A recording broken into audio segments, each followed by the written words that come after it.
ಕಾರ್ಕಳ ನಗರ ವ್ಯಾಪ್ತಿಯ ಹವಾಲ್ದಾರ್ ಬೆಟ್ಟು ಗಾಂಧಿ ಮೈದಾನ ಸಂಪರ್ಕ ರಸ್ತೆಯ ಕುರಿತು ಕಾರ್ಕಳ ಪುರಸಭೆ ಆಡಳಿತ ವರ್ಗ ನಿರ್ಲಕ್ಷ್ಯ ಧೋರಣೆ ತಳೆದಿದೆ ಎಂಬ ಆರೋಪ ವ್ಯಾಪಕವಾಗಿ ಕೇಳಿ ಬರ್ತಾ ಇದೆ.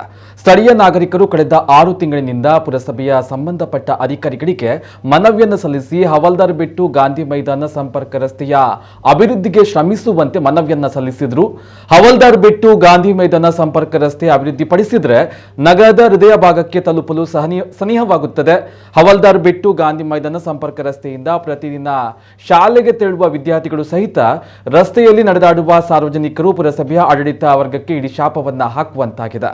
ಇದೇ ರಸ್ತೆಯಲ್ಲಿ ನಡೆದಾಡುವ ಪಾದಾಚಾರಿಗಳಿಗೆ ಓಡಾಡುವ ವಾಹನಗಳಿಂದ ಕೆಸರಿನ ಅಭಿಷೇಕವಾಗ್ತಾ ಇರುತ್ತದೆ ಎಂದು ಸ್ಥಳೀಯರು ದೂರಿದ್ದಾರೆ.